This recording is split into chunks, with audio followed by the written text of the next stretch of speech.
Up here, in these very fields, lived this little girl and her mother and her father.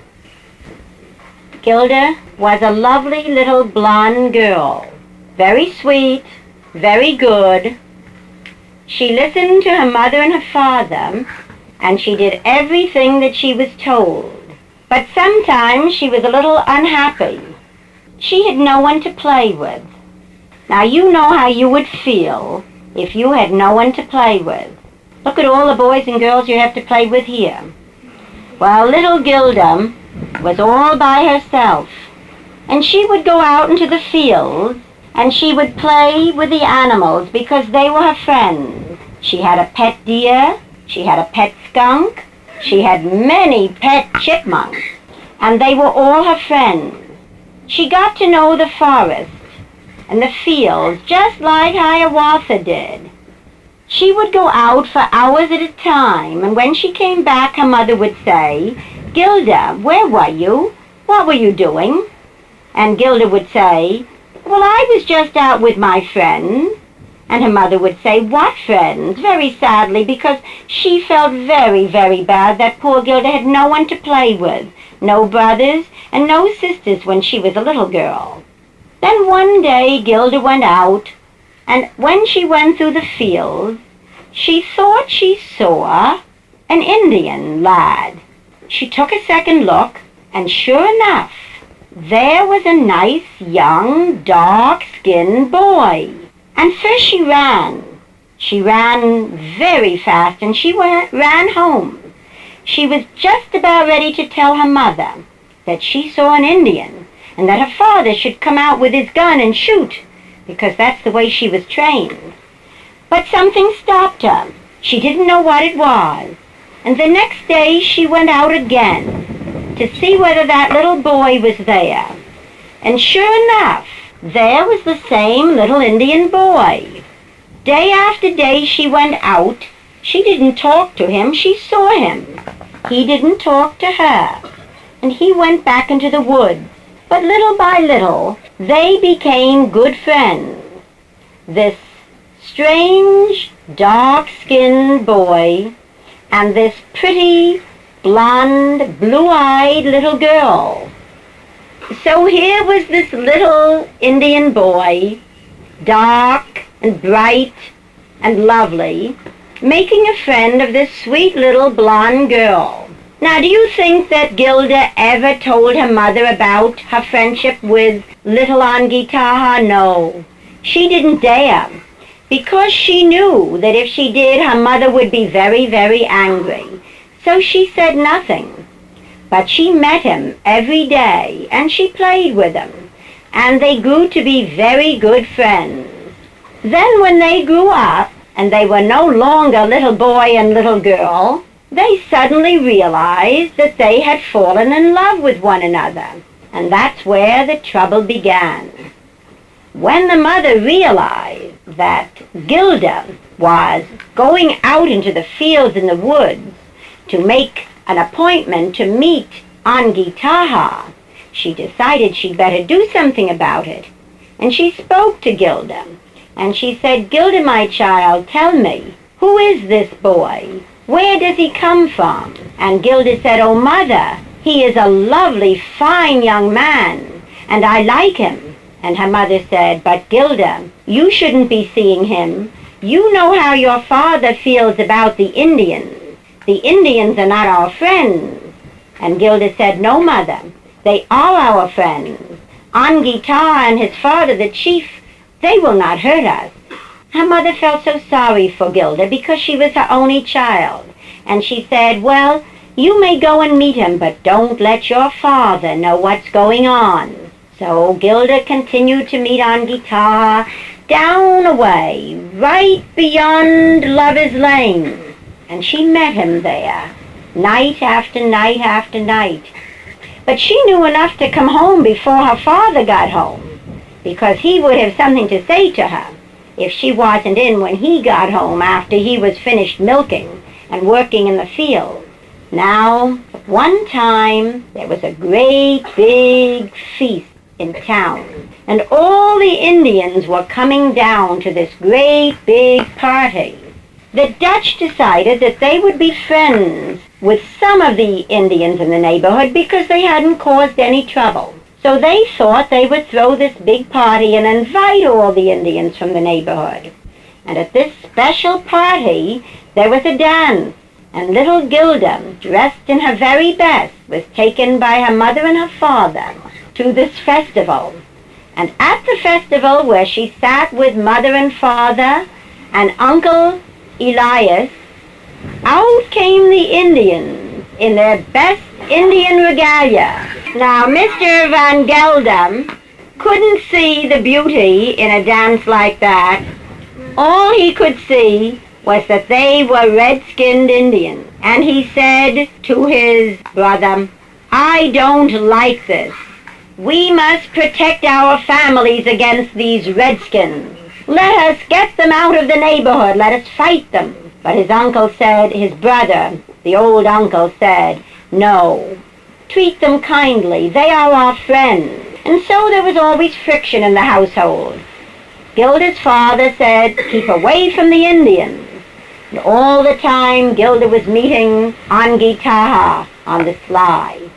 Now you know what happened.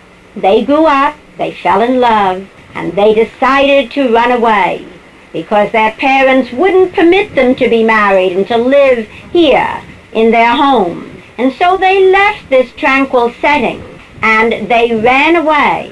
And as a matter of fact, they ran away one night when there was another festival just like the one I told you about, where there was dancing. And by the time it was discovered that Angitaha and Gilda had run away, it was almost too late to do anything about it. But when the families found out that Angitaha and Gilda had run away, they decided to make chase, each family to bring back his own child. Now Gilda's father said, "I will get them. I will show that Angitaha that he cannot have my lovely daughter." And so he started from Overlook in his old wagon. And as he went down the hill, the big wheel of the wagon, a great big wooden wheel, bigger and stronger than this spinning wheel you see here, fell off his wagon. And the wheel went down the road and into the swamp, down at the foot of Overlook. And you know, some of you, that stuck in the mud down there is the old Dutchman's wheel. We can't get it out because it's stuck there almost like magic. We have tried, farmers have tried. When the water was high, they have gone down there to try and pull it out. They have tried to pull it out when there was no water there and it was nothing but a swampy ditch, and they can't get it out. It's there for keeps, and one of these days maybe you will see that wheel. And even if you try to pull it, all the king's horses and all the king's men can't pull that wheel out. It's stuck for good. Now what do you think happened when they went down the hill? They couldn't continue on their search in their wagon anymore because the wagon was broken. So they went by foot, right into the fields, down Lover's Lane, all the way down. One family took the Lover's Lane route and one took the other route into the woods. And they made chase. They chased all that night and all the next day and all the next night. And as you know, those of you who have seen the play of Gilda Van Gelder, what happened? It was at least 2 days later that they were found. By that time, the young couple had gotten to a mission, and there the missionary pronounced them man and wife and let them go on their way. And when Gilda and Angitaha were finally found, you know the sad story. Angitaha was shot, and he was left in the woods. And then when the two families came along, each one was very, very sad because they realized much too late that all their fighting and all their bickering and all their hatred was for nothing because their children were unhappy. One was shot, he died later, and the other one was heartbroken. There was nothing to do but to bring the young Indian prince back to his home and to bury him.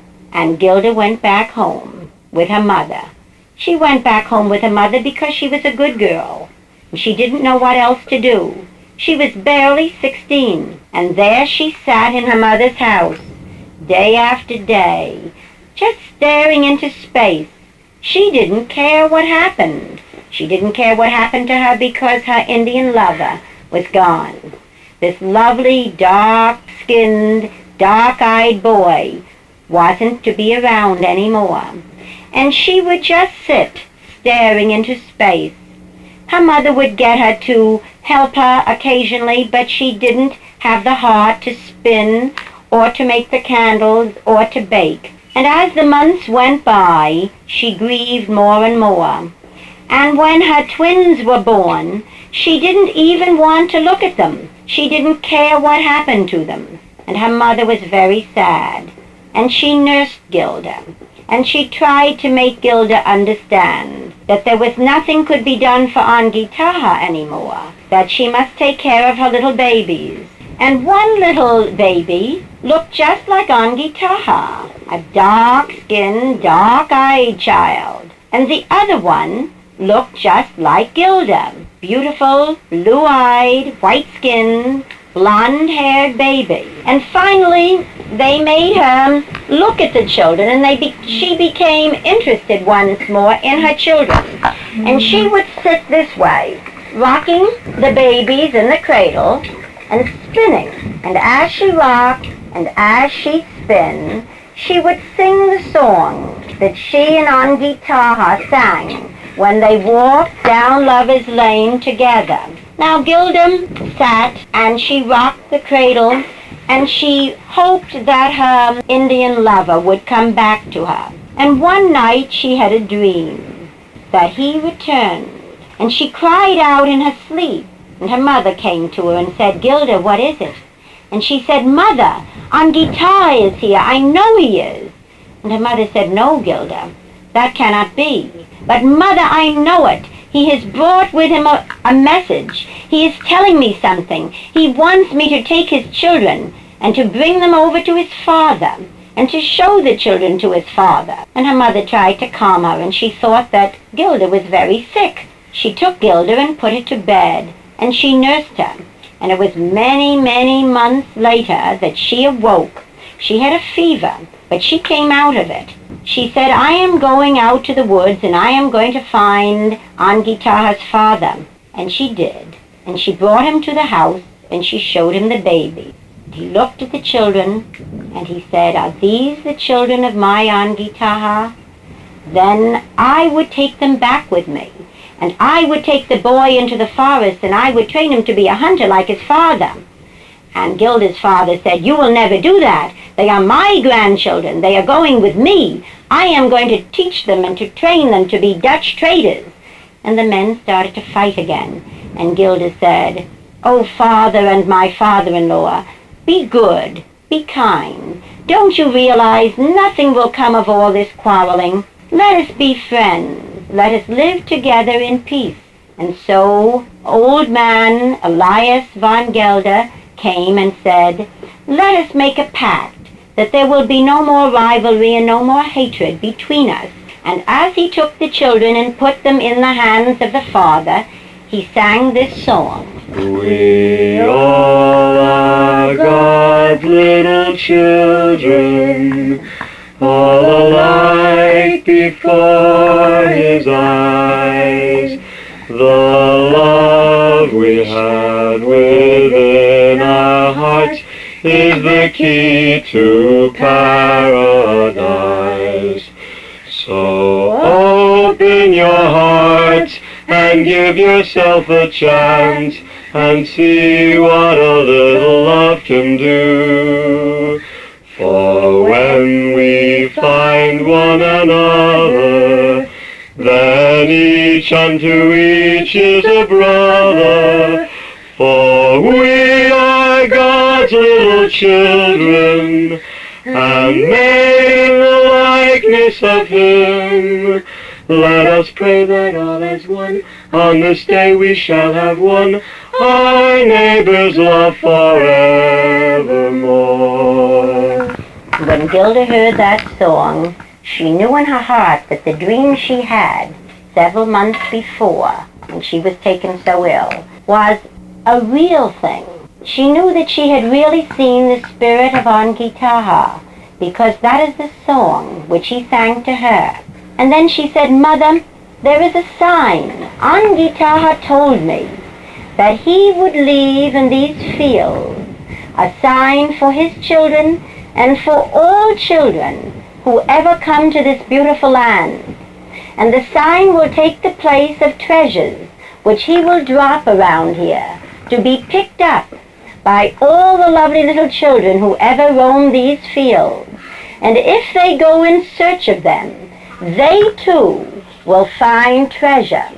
Treasure left by the spirit of Angitaha, because in the hearts of all the children who come to these fields is the spirit of brotherly love. And to those children who have that beautiful spirit within them, they most assuredly will find the treasure."